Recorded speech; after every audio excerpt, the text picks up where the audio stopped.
बाबा साहब अमर रहे, अमर रहे, बाबा साहब अमर रहे। अमर रहे, अमर रहे।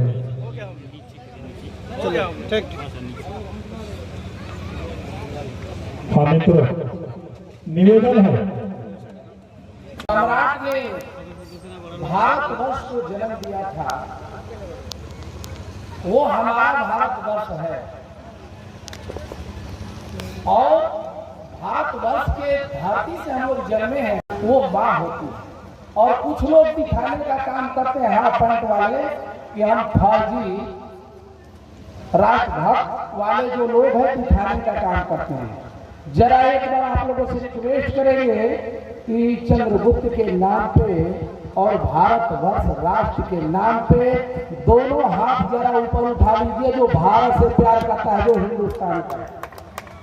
और एक बार बोलिएगा जरा, भारत माता की, भारत माता की, भारत माता की, भारत राष्ट्र की, भारत राष्ट्र की, वंदे मातरम, वंदे मातरम। धन्यवाद साथियों। अगर ये नारा कुछ लोगों तक पहुंच गया होगा तो हाथ पैर खुल गया होगा ऑटोमेटिक अपने आप। सबसे पहले मैं इस राष्ट्र के नायक और अखंड भारत के निर्माता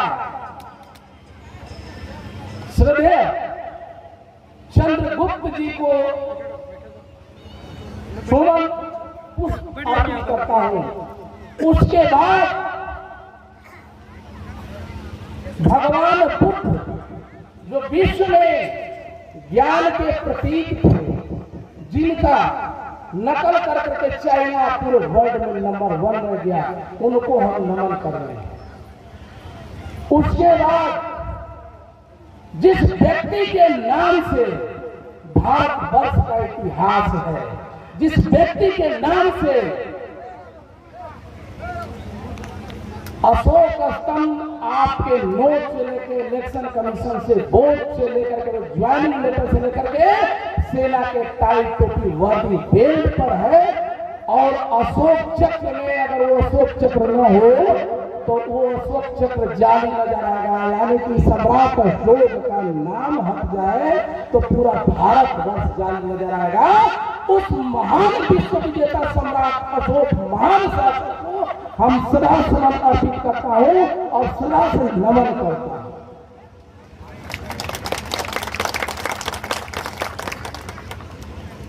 मित्रों, बहुत दुखद बात है, बात करते हुए आप समझ सकते हैं, आप ही लोगों का बेटा है, आप ही लोगों का भाई है।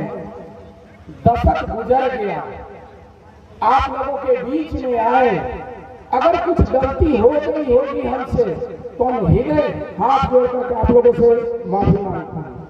दूसरी चीज है, आज देख करके हमको लगा सौभाग्य हमारा हो गया, सौभाग्य हमारा हो गया कि आप लोग यहाँ पर आ गए। सौभाग्य हमारा हो गया कि आप लोग यहाँ पर आ गए, हृदय में पुष्प खिल गया जब आप लोग का दर्शन पा गए।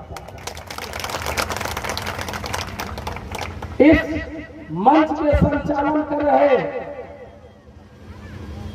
बड़े भाई हम सबके गार्जियन श्री शंभुनाथ मौर्य जी, मैं उनको नमन करता हूं, अभिनंदन नहीं करूंगा, हमारे घर के गार्जियन हैं, हम प्रणाम कर रहे हैं उनको। इस मंच के पर बैठे हुए बिहार के नहीं 4000 किलोमीटर के दूरी से जो बिहार के नाम पर, सम्राट अशोक के नाम पे और रुद्र प्रताप के नाम पे, और सबसे बड़े बात है अहिवास ग्राम के नाम पे जो महाराष्ट्र से चल करके आए हैं, माननीय श्री छगन भुजबल जी के, युवराज भुजबल जो छगन भुजबल जी के खून खानदान से आते हैं, मैं उनका इस बिहार के पावन पवित्र धरती पर पूरे बिहार के 15 करोड़ लोगों के माध्यम से मैं उनका हार्दिक अभिनंदन और स्वागत करता हूं। इस मंच पर बैठे हुए हमारे बड़े भाई गार्जियन स्वरूप और नुआव नहीं पूरे विधानसभा रामगढ़ के ताज हमारे बड़े भाई जी के गोद में हम पल करके बड़े हुए हैं। श्री जनम कुशवाहा जी समाज सेवी में उनका हार्दिक अभिनंदन करता हूं, प्रणाम करता हूं। हमारे मंच के उपाध्यक्ष श्री मोहन जी का मैं हार्दिक अभिनंदन करता हूं। हमारे मंच के युवा विचार मंच के प्रदेश सचिव श्री ईश्वर देव अम्बेडकर जी चल के पटना की तरफ राजनीति करने जाते हैं और अब पटना से गांव की तरफ आए, क्या वजह है? महाशय है, भारत का दिल जो है गांव में बसता है और जो लोग हाईटेक होते हैं वो दिल्ली और पटना के राजनीति करते हैं। और हमको लगता है कि जिसका नींव ही मजबूत नहीं हुआ तो पिलर कहाँ से मजबूत होगा और छत कहाँ से बनेगा। हमने ग्रामीण स्तर तक के लोगों के नस नस में वो लोग जो पटना से बैठ करके राजनीति करते हैं वो हजारों करोड़ रैलियों में अपना खर्च करते हैं, लाखों करोड़ जो प्रोग्राम में खर्च करते हैं और रुद्र प्रताप जो है लोगों के नस नस तक जा करके लोगों के रग रग में बह करके बस करके और तब राजनीति करता है। तो स्वाभाविक बात है कि हमको गांव में जाना पड़ेगा। गांव हमारा मजबूत होगा। भारत गांवों का देश है। हमारे बुकों में पढ़ा हुआ है कि भारत गांवों का देश है और जब गांव ही मजबूत नहीं होगा, गांव के लोग भी एक्सेप्टेबल नहीं होंगे तो कहाँ से पटना से राजनीति होगा। पटना जिनके पास पैसा वाले हैं वो लोग राजनीति करते हैं, हम लोग गरीब आदमी हैं और गांव के लोगों तक जाकर के हम लोग। अच्छा बताइए, युवा विचार मंच से क्या लगता है कि आप अशोक सम्राट की मूर्ति हर गांव में पहुंचा देंगे? जी हाँ, प्रयास। देखिए हम अब क्या बोले आपको, प्रयास करवाना हमारा काम है। हम किसी बात से किसी अवहेलना से नहीं डरने वाले हैं, क्योंकि खड़ा हिमालय बता रहा है डरो न आंधी पानी में, आ खड़े रहो तुम अविचल होकर संकट तूफानों में। खड़ा रहा जो अपने पथ पर लाख मुसीबत आने में, मिली सफलता जग से उसको जीने में मर जाने में। हमने अपना जो है प्रयास रथ जारी किए हैं और हो सकता है कल के डेट में पूरा भारत अशोकमय होगा, इसमें कहीं। अच्छा गांधी के विरोध में उतरे हैं। अरे भाई विरोध कहाँ? अच्छा नहीं सुनिए, आप लोग तो तिल को ताड़ बना देते हैं, हम विरोध कहाँ करें? हम तो सम्राट अशोक का बात करें। अपने ही बोला ना कि गांधी की मूर्ति और तोड़ना ही पड़ा तो टूटेगा। अच्छा टूटेगा, उस पर आप एक्शन लेंगे? आप बताइए। अच्छा, जैसे बीजेपी पे आरोप लगता है कि गोडसे का सपोर्ट बीजेपी करती है उनके नेता, वैसे आरोप आप पे भी लग सकता है इस बयान के बाद कि आप गांधी का विरोध कर रहे, कहीं बीजेपी के साथ कुछ पैक्ट तो नहीं है? नहीं है क्या ना? बोला? हमने गांधी का विरोध नहीं किया, हमने गांधी का आत्मसम्मान करते हैं, ऐसे बात नहीं है। लेकिन अब जब उसी जगह पर, अच्छा ये बताइए कौन नालायक ना बेटा होगा जो आपके बाप के संपत्ति पर दूसरा का जो है नाम लिखवाना चाहेगा? हम अपना संपत्ति है तो लेंगे नहीं, तो लेंगे तो गांधी का मूर्ति तोड़ना पड़ेगा। संपत्ति है वो। हाँ तो सम्राट अशोक का संपत्ति है हमारा। आपका प्रश्न ही नहीं। अरे भाई तो सम्राट अशोक हमारे है ना, आपके भी सम्राट अशोक है जो भारतवर्ष में जन्मा है, कौवा से लेकर पक्षी तक और कनगोजर से लेकर के सांप तक, अजगर तक, सब लोग इस भारत में हैं और इस भारत का जो है चंद्रगुप्त ने निर्माण किया और भारत का राष्ट्रीयता जब सम्राट अशोक के नाम से झलकता है तो ये जो है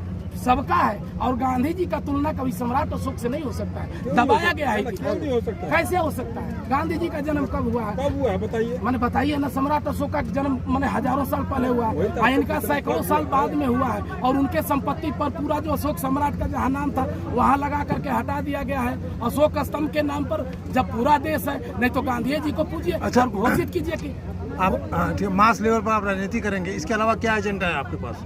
इसके अलावा हम युवाओं के बल पर युवाओं को रोजगार का बात कर रहे हैं, युवाओं को रोजगार का बात कर रहे हैं। कभी मराठा में, कभी दिल्ली में। अब हमारा जो पीछे का बैक का जो है अपडेट हमारा दे करके कीजिए। हम बिहार में हर प्रखंड में चाह रहे हैं गवर्नमेंट 1000 करोड़ इन्वेस्ट करे। अगर 100 करोड़ 1000 करोड़ रुपया लगाता है तो हम अपने घर में ही जो है रोजगार पाएंगे, भले 10,000 का नौकरी हो, लेकिन कोई गवर्नमेंट चाहेगी नहीं ना। खाली बिहारियों का बात करता है लोग। तेजस्वी जी, नीतीश जी, मोदी जी कभी नहीं चाहेंगे कि बिहार में रोजगार मिले, क्योंकि लोग जानते हैं कि जिस दिन बिहार में रोजगार मिल जाएगा इन नेताओं के रैलियों में भीड़ नहीं। विधानसभा चुनाव के लेके रणनीति आपकी बनेगी या अभी नहीं बनी? भैया को बात बताइए, राम नाम सत्य है तो क्योंकि तिलक में जाकर नहीं ना कहिएगा। अच्छा।